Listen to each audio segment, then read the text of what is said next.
Hello friends, welcome back to my channel. Today I will read out another story written by me to you. The title of the story is Different Shades of Rain.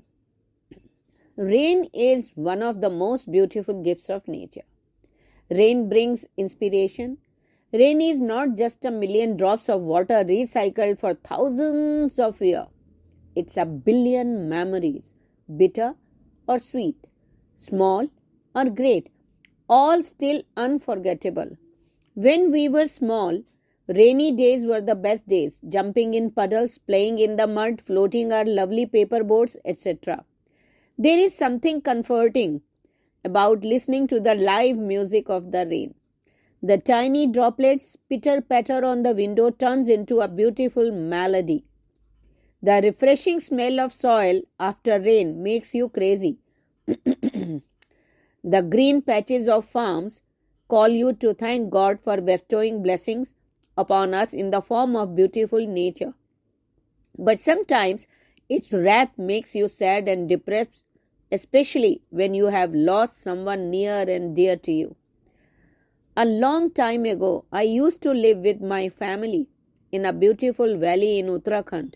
The valley offers breathtaking views of flowers, towering hills, landscapes, enthralling waterfalls, magnificent lakes, bird watching, etc. Ours was a small, peaceful, and less traveled village in a very remote area. Everyone knew each other by name. The valley was surrounded by huge forests near a wide natural lake.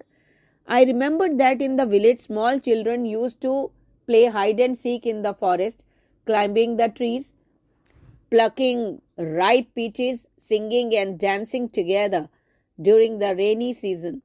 For hours we used to bathe in the rains. Those were the days when I loved to play every day with a boy who lived in our neighborhood. We had a big group of friends, but both of us had a great camaraderie as we both were of the same age. Even our parents never objected on our pure relationship as we were very young. During the rainy season, when the sky was dark and the clouds were grey, the whispering of the cool breeze and the tinkling sounds of raindrops came to our ears as the first pearls of rain dropped down onto the leaves. This motivated us to go towards the lake. We would watch the small streamlets coming down from the hills, bringing water into the dry natural lake. We used to sail our paper boats there. Years passed and our liking turned to love. Both of us were confused and wondered whether it was sheer attraction between us or a ray of love had sparked in our hearts. We could not cherish the beauty of the valley together anymore as we had now grown up. Restrictions were imposed on us, but nothing could stop us from meeting during the rainy season. We used to play hide and seek with our families and used to meet at our lake. No one knew about our secret meeting place. One day it was raining cats and dogs.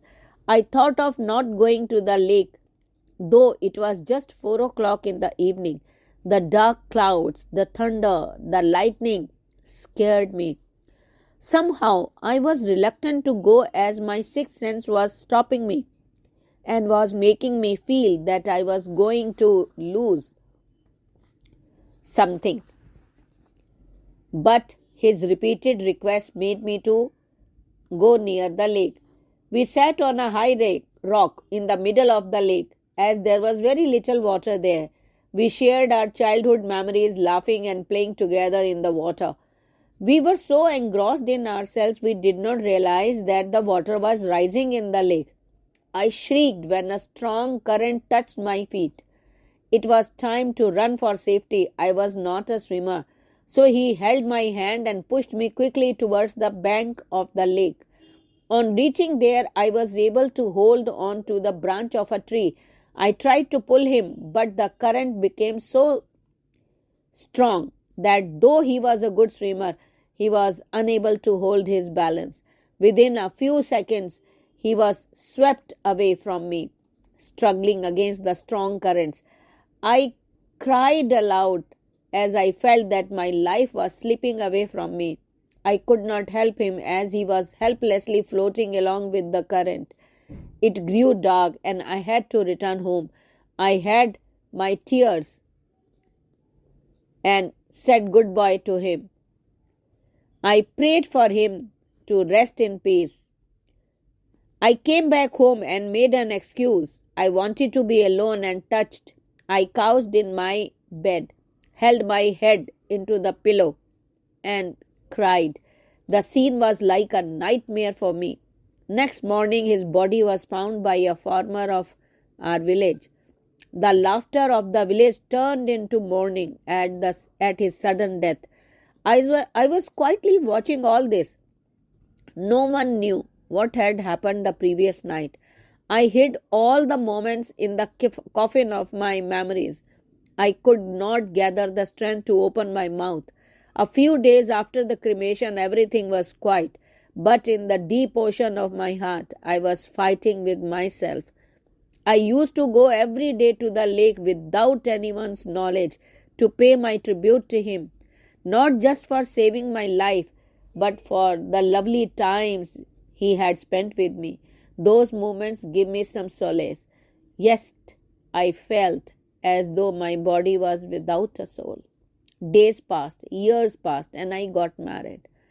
I nurtured my family with great care and love. But during the rainy season, my nightmares come alive. I wanted to get away from this as it might affect my family life.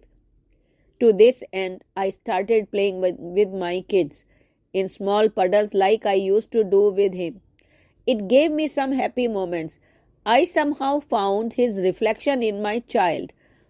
The same behavior and the same tone of his voice was noticed by me. One night I dreamt he was conveying a message to me that he was still with me in the form of my son, as he wanted to be with me throughout. I got up as I was panting. I was confused. Was this a dream or reality? I looked at my son, who was sleeping next to me. He was awake.